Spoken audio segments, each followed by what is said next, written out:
교회사에 보면 4세기경에 한 인물이 있는데요. 요한 카시아누스라는 사람이 있었습니다.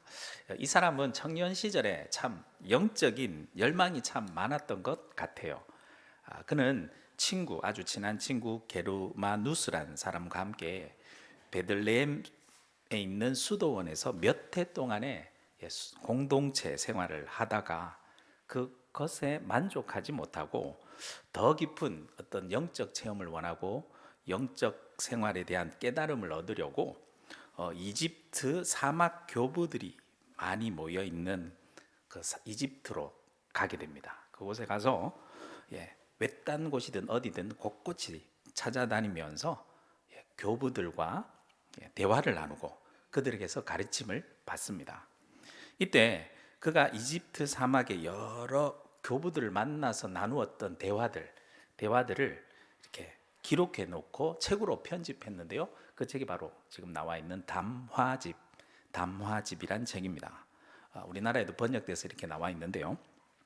이 책은 사막 여러 교부들과 나눈 총 24개의 대화의 내용들로 구성되어 있는데, 그 중에서 11번째 대화의 내용을 보면 아주 외지고 험한 곳에 홀로 수도 생활을 하고 있는 카이레몬이란 사람의 아주 늙은 수도자, 평생 수도를 한 거죠. 수도자를 찾아가서 그에게서 믿음이 자라나는 과정, 즉 쉽게 생각하면 영적으로 성숙하는 그 과정에 대한 가르침에 대한 내용을 기록하고 있습니다. 제가 그 부분을 읽어보니까 오늘 우리가 읽은 성경 말씀을 그렇게도 이해할 수 있구나라는 생각이 들었습니다. 그는 어떻게 보았냐면 믿음, 소망, 이 사랑, 우리 너무나도 잘 아는 말씀이죠. 믿음, 소망, 사랑에 대한 말씀을 믿음의 성장, 믿음의 세 단계를 밟아 나가는 과정처럼 설명했어요. 그의 가르침을 읽어보고 난 후에 다시 오늘 본문, 우리가 읽었던 본문 말씀을 자세히 읽어보니까 정말 그렇게 보여지는 부분이 있는 것 같았습니다. 그래서 오늘은 여러분과 함께 이렇게 오랫동안 험한 사막에서 오로지 기도하며 하나님만을 생각하며 묵상한, 성경 말씀을 붙잡고 묵상한 한 늙은 수도자, 그의 깊은 영적 깨달음을 오늘 말씀과 연관지어서 함께 은혜를 나누어 보고자 합니다.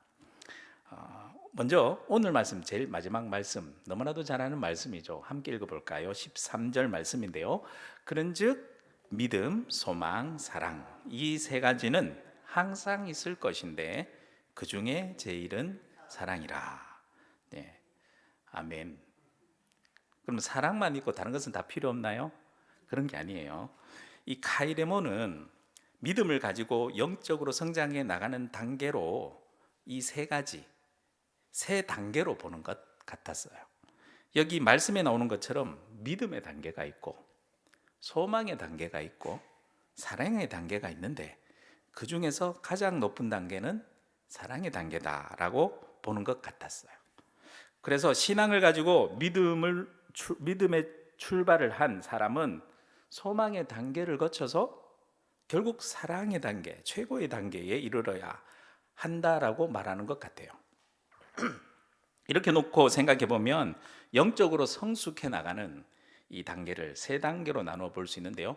오늘은 그렇게 크게 세 단계로 나누어 보겠습니다. 먼저 첫 번째, 믿음의 단계. 이 믿음의 단계는요, 영적인 열망을 품고 자신을 찾아온 두 청년에게 늙은 이 수도자 카이레몬은요, 자신을 깨달은 바를 이렇게 설명해 주기 시작합니다. 먼저 믿음에 대해서 이렇게 설명하는데요. 믿음은 장래의 심판과 형벌에 대한 두려움을 통해 우리로 하여금 악의 접촉을 피하게 한다. 이렇게 설명해요. 한마디로 우리가 하나님을 믿는 믿음을 가지게 되면 어떤 영적인 두려움이 생기게 되는데, 그것은 우리가 악한 길을 떠나게 만든다, 악한 길을 피하게 만든다, 이런 말이죠. 잠언 8장 13절의 말씀에 보면 이런 말씀이 있습니다. 여호와를 경외하는 것은 영적인 두려움을 가지는 거거든요. 여호와를 경외하는 것은 악을 미워하는 것이다 라는 말씀이 있습니다. 어찌 보면 맞는 것 같습니다. 믿음이란 것은 믿음의 출발은 뭔가요? 내가 먼저 죄인임을 깨닫는 것으로부터 출발해요. 내가 죄를 지어서 하나님의 진노 앞에 놓여 있는 존재란, 그러한 커다란 두려움에 사로잡힘으로부터 시작합니다. 이러한 두려움은요, 내가 더 이상 죄를 짓지 않게 만들기도 하죠. 그리고 죄의 길에서 돌아서게 만들어 결국 믿음을 가지게 만드는 길로 들어서게 만듭니다. 그런데 또한 이 단계에서는요, 신분의 변화가 생겨요. 이제까지 우리는 죄에 매여 있던 죄의 종이었습니다. 그렇게 살아가다가 믿음으로 말미암아 우리를 구원한 누구의 종이 되죠? 예수 그리스도의 종이 되는 겁니다. 고린도전서 3장 23절 말씀에 보면 이런 말씀이 있습니다. 너희는 그리스도의 것이요 그리스도는 하나님의 것이니라. 즉 이 믿음의 단계는요, 우리가 예수 그리스도의 종이 되는 단계예요. 우리는 누구의 것이라고요? 그리스도의 것입니다. 우리의 주인은 누구죠? 예수 그리스도이십니다. 그래서 시편 말씀에도 보면 이렇게 찬양하고 있습니다. 시편 116편 16절 말씀에 보면 여호와여 나는 진실로 누구의 종이요? 주의 종이요 주의 여종의 아들 곧 주의 종이라. 주께서 나의 결박을 푸셨나이다. 자, 이렇게 믿음만 가진 것만으로도 굉장한 은혜죠. 하지만 여기에 머물러 있어서는 안 됩니다. 하나님께서는 우리에게 더 큰 은혜를 주시기 위해 다음 단계로 나아가길 원하십니다. 그래서 이 단계를 지나서 믿음의 단계를 지나서 그 다음 단계 어느 단계로 올라가죠? 소망의 단계로 올라갑니다. 늙은 수도자 가이로 레몬의 말을 한 번 더 들어보겠습니다. 이는 이 단계에 대해서 소망에 대해서 이렇게 얘기합니다. 소망은 현세의 것들로부터 우리의 정신을 거두어들이고 육체의 쾌락을 멸시하고 하늘의 상을 기다리게 한다. 구원을 받고 죄의 문제를 해결한 믿음의 단계에서는요, 두려움을 극복하게 되죠. 두려움을 극복한 다음에 하늘 소망을 품는 다음 단계로 성숙하게 된다라는 겁니다. 사도 바울도 이에 대해서 골로새서 이렇게 말씀했어요. 골로새서 3장 1절에서 2절 말씀에 보면 그러므로 너희가 그리스도와 함께 다시 살리심을 받았으면, 믿음의 단계 지났죠? 그 다음에 말하고요, 위의 것을 찾으라. 거기는 그리스도께서 하나님 우편에 앉아 계시느라. 위의 것을 생각하고 땅의 것을 생각하지 말라. 살리심을 받았으면 위의 것을 찾고 생각하라. 소망을 품으라는 거죠. 하늘 소망을 품으라는 거죠. 땅의 것에 소망을 품지 말고 하늘의 소망을 품고 살아가라는 말씀입니다. 하늘 소망을 품고 살아가는 단계에서는요, 죽음조차 두렵지 않아요. 죽음 이후에 하나님의 상급을 기대하기 때문이죠. 또한 사도 바울은 하나님의 상급을 기대하면서 이렇게 고백하지 않습니까? 디모데후서 4장 7절에서 8절 말씀에 보면 나는 선한 싸움을 싸우고 나의 달려갈 길을 마치고 믿음을 지켰으니, 지금 이 말씀을 언제 하고 있어요? 죽음을 앞두고 있어요. 죽음도 두렵지 않은 거죠. 8절 말씀에 계속 보면 이제 후로는 나를 위하여 의의 면류관이 예비되었으므로 주 곧 의로우신 재판장이 그날에 내게 주실 것이며 내게만 아니라 주의 나타나심을 사모하는 모든 자에게 도니라. 아멘이죠. 하늘의 소망을 두고 하나님께서 예비하신 면류관, 그 면류관을 기대하면서 살아가는 거 바로 소망의 단계예요. 이 단계까지만 해도 멋지지 않습니까?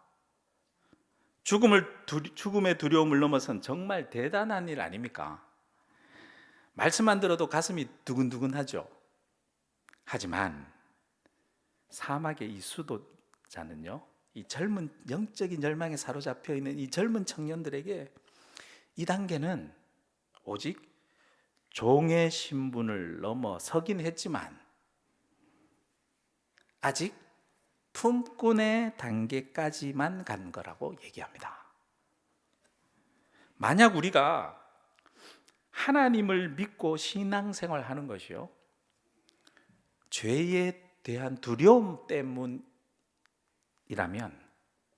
또한 만약 우리가 이 땅에 살면서 땅의 것을 버리고 그냥 하늘 소망을 바라보며 살아가면서 이 땅의 온갖 고난과 역경을 이겨내는 그 모든 것들이 단지 하늘나라에서 받을 상급만, 그것만 생각하는 것이라면 온전하지 않다라는 말입니다. 그것은 두려움 때문에, 두려움을 극복하기 위해서 억지로 믿는 거고요, 자의로 믿는 믿음이 아니죠. 하늘 상급만을 얻기 위한, 이것도 욕심이에요. 하늘 상급, 커다란 상급을 얻기 위한 욕심 때문에 가지는 소망일 뿐이라는 것이죠.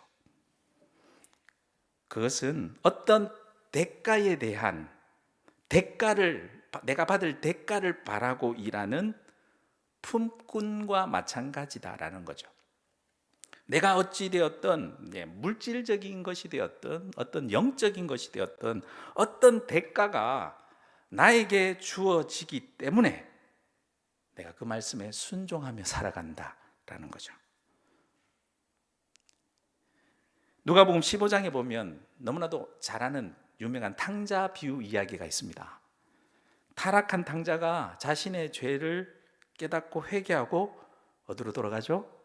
아버지께로 돌아갈 마음을 품고 아버지께 돌아가서 이렇게 이야기합니다. 누가복음 15장 19절 말씀해 보니까 지금부터는 아버지의 아들이라 일컬음을 감당하지 못하겠나이다. 나를 뭐로? 품꾼의 하나로 보소서. 자신을 단지 품꾼의 하나로 봐달라. 예수님을 믿고 회개하고 죄에서 돌아섰어요. 죄의 종에서 예수님의 종이 되었어요.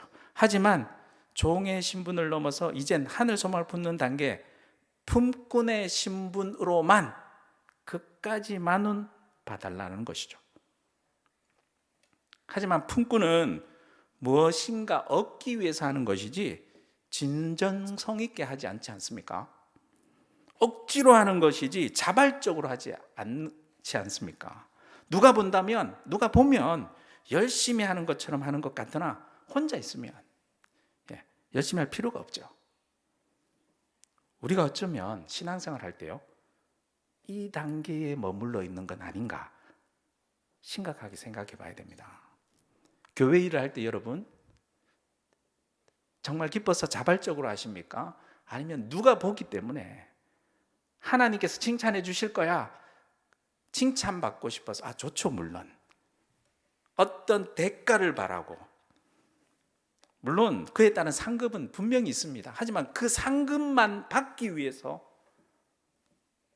교회 일을 하고 내가 신앙생활을 한다면 우리는 혹시 어찌 보면 이 품꾼의 단계에 머물러 있는 건 아닐까요? 하지만 하나님은 우리가 여전히 이 단계에 머물러 있길 원하지 않으십니다. 품꾼의 신분만으로 만족하고 하늘의 상급만 받고 누리기를 기뻐하는 것에만 머물러 있길 원하시지 않으십니다. 하나님은 진정으로 우리와 진정성 있는 아주 인격적인 만남을 원하시는 거예요. 그래서 다음과 같이 말씀하시죠. 마태복음 5장 48절 말씀해 보면, 그러므로 하늘에 계신 너희 아버지의 온전하심과 같이 너희도 말하고요, 온전하라고요. 하나님께서는 우리가 온전하길 원하세요. 온전하게 회복되길 원하세요. 종의 단계를 넘어서서, 품꾼의 단계를 넘어서서 더 좋은 정말 온전한 단계로 온전한 신분을 회복하기를 원하신다는 말씀입니다. 그래서 세 번째 단계가 있는 겁니다. 세 번째 단계가 어떤 단계입니까? 바로 사랑의 단계입니다. 다시 사막의 늙은 수도자 그 가이레몬의 말을 들어보면 사랑에 대해서 이렇게 말합니다. 사랑은 정신적으로 그리스도의 사랑과 영적 어떤 덕의 열매로 우리를 아주 어떻게 한다고요? 뜨겁게 하여 이것들과 반대되는 것을 철저히 무시하게 만든다. 영적인 열정과 반대되는 것을 아주 무시하게 만든대요. 누구만 바라보게 하는 겁니까? 하나님만 바라보게 하는 거죠. 영적인 열정을 불러일으킨 거죠. 사랑이 정신적으로 영적으로 우리를 뜨겁게 한다는 말입니다. 그것이 사랑 아닌가요?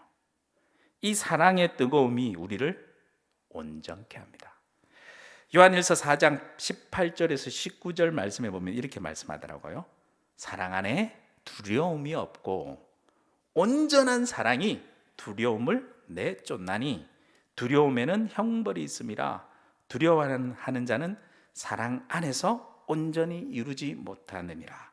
즉 온전한 사랑이 이룬다는 말씀이죠. 역으로 19절 말씀, 우리가 사랑함은 그가 먼저 우리를 사랑하셨음이라 라고 말씀합니다. 우리를 온전케 하시기 위해서 하나님께서 우리를 먼저 사랑하셨대요. 그의 온전한 사랑으로 우리를 온전케 하기 위해서 죄에 매여 있던 종의 신분에서 우리에게 사랑의 봉체이신 예수 그리스도를 우리에게 보내주셔서 그 종에 매여 있던 종의 신분을 해방하시고, 그리고 우리가 그 사랑의 봉체이신 예수 그리스도를 믿음으로 말미암아 예수 그리스도의 종이 되는 단계에서 출발해서 하늘 상급만 바라보는 소망의 단계, 품꾼의 신분을 거쳐서 거기에만 머물지 않고 결국 사랑의 단계, 바로 하나님의 자녀, 아들, 딸들이 되는 신분을 온전히 회복하게 하셨습니다. 요한일서 3장 9절의 말씀에 보면 이렇게 말씀합니다. 하나님께로부터 난 자마다 죄를 짓지 아니하나니 이는 하나님의 씨가 그의 속에 거함이요 그도 범죄하지 못하는 것은 우리가 뭐라고요? 하나님께로부터 났습니다. 우리는 하나님께로부터 난 사람들이에요. 하나님의 아들, 딸들이에요. 우리의 신분은 하나님의 자녀들입니다. 예수 그리스도를 믿음으로 말미암아 우리의 신분이 온전히 회복되었어요. 요한복음 1장 12절 말씀 잘 아시잖아요. 영접하는 자 곧 그 이름을 믿는 자에게는 하나님의 자녀가 되는 권세를 이미 주셨어요. 아버지께로 돌아와서 단지 품꾼의 하나로만 봐달라는 그 아들에게 아버지는 어떻게 했습니까? 넌 품꾼이 아니야. 그게 무슨 말이야? 마치 죽었던 아들이 돌아온 것처럼 덩실덩실 춤을 추시면서 잔치 자리를 마련하지 않습니까? 그리고 모든 그 아들의 소유와 명예를 온전히 회복시켜 주십니다. 왜 그렇게 하십니까? 왜 그렇게 하셨어요? 먼저 우리를 사랑하셨기 때문입니다. 그 사랑으로 우리는 온전히 회복할 수 있는 거죠. 그 사랑으로 우리가 온전한 사랑의 단계에 이를 수 있는 겁니다. 요한일서 4장 17절 말씀 보면 이렇게 말씀합니다. 이로써 사랑이 우리에게 온전히 이루어진 것을 우리로 심판날에 담대함을 가지게 하려 함이니 주께서 그러하신과 같이, 그 다음 말씀 중요합니다. 우리도 이 세상에서 그러하니라. 우리는 하나님의 사랑으로 말미암아 아들, 딸 신분이 온전히 회복되었어요. 그리고 그 사랑으로 말미암아 주님께서 그러하신과 같이 우리도 어떡하라고요? 이 세상에서 그러하다고요. 이 세상에서 우리도 세상을 사랑하면서 살아갈 수 있는 겁니다. 우리 모두 이 사랑의 단계까지 이르길 소망합니다.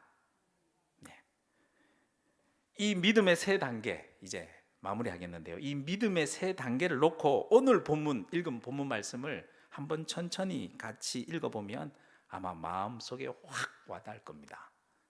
같이 한번 천천히 읽어볼까요? 9절 말씀, 우리는 부분적으로 알고 부분적으로 예언하니, 아직 부분적이죠. 10절, 온전한 것이 올 때에는 부분적으로 하던 것이 패하리라. 다음 단계로 올라가는 거죠. 11절 말씀, 내가 어렸을 때에는 말하는 것이 어린아이와 같고 깨닫는 것이 어린아이와 같고 생각하는 것이 어린아이와 같다가 장성한 사람이 되어서는 어린아이의 일을 버렸노라. 12절, 우리가 지금은 거울로 보는 것 같이 희미하나 그때에는 얼굴과 얼굴을 대하여 볼 것이요 지금은 내가 부분적으로 아나 그때에는 주께서 나를 아신 것 같이 내가 온전히 알리라. 하나님은 여러분들의 얼굴을 직접 대면하여 보고 싶어 하세요. 온전해지길 소망합니다. 13절, 그런즉 믿음, 소망, 사랑, 이 세 가지는 항상 단계를 밟아서 항상 있을 것인데 그 중에 제일은 뭐라고요? 사랑이라. 우리는 아직 부분적으로 압니다. 아직 어린아이와 같습니다. 거울로 보는 것 같이 희미해요. 왜냐하면 우리는 아직 믿음의 단계를 밟아가는 중에 있기 때문이에요. 여러분은 혹시 어느 단계에 있는 것 같아요? 믿음의 단계에 있습니까? 소망의 단계에 있습니까? 사랑의 단계에 있습니까? 어느 단계에 있는 것 중요하지 않아요. 나는 이 단계에 있네, 넌 아직 이 단계야, 이렇게 판단하는 잣대가 아니에요. 중요한 것은, 분명한 것은 주님께서 누구든지 주님께서 여러분 가운데 시작하신 일을 반드시 사랑의 단계에 이르기까지 확실히 이루실 것이기 때문입니다. 빌립보서 1장 6절 말씀에 보면 너희 안에서 착한 일을 시작하신 이가 그리스도 예수의 날까지 이루실 줄을 우리는 확신하노라 말씀합니다. 자, 이러한 믿음을 가지고 우리가 우리의 삶 속에서 부지런히 이 믿음의 세 단계, 믿음의 단계, 소망의 단계, 사랑의 단계를 꾸준히 밟아 나가다 보면요, 결국 주께서 나를 아신 것 같이 내가 온전히 알게 될 줄로 믿습니다. 이 말씀하신 것처럼 우리는 결국 하나님 앞에 서서 모든 것을 알게 될 줄로 믿습니다. 혹 이렇게 생각한 사람이 있을 수 있어요. 나는 그와 같은 믿음의 단계를 밟아 나갈 용기도 없고 능력도 없고 나는 부족한 사람이야 라고 생각하는 분 계십니까? 걱정하지 마십시오. 이 영적 성장 단계마다 운동 경기할 때 마치 전담 코치가 딱 붙어가지고 트레이닝 해주는 것처럼 우리 삶 속에 우리의 곁에 딱 붙어서 항상 우리와 함께 하시며 도와주는 분이 계십니다. 누굴까요? 마태복음 28장 20절 말씀 큰 소리로 같이 읽어볼까요? 시작. 내가 너희에게 분부주한 모든 것을 가르쳐 지키게 하라. 볼지어라 내가 세상 끝날까지 너희와 항상 함께 있으리라. 아멘. 하나님의 사랑의 본체이신 그 예수 그리스도와 함께 이 단계를 차근차근 밟아 나가다 보면요, 언젠가는 반드시 우리 모두는 알게 될 줄로 믿습니다. 그때가 되면 탕자에 나온 그 비유처럼, 그 아버지처럼 나를 향해 하나님 아버지께서 버선발로 뛰어나오셔서 우리를 얼싸안고 덩실덩실 춤을 추시겠죠. 그리고 나를 위해 하나님 나라의 멋진 잔치를 베풀어 주실 것이고요, 우리는 그 사랑에 감격하면서 그 은혜의 잔치에 참여하게 될 줄로 믿습니다.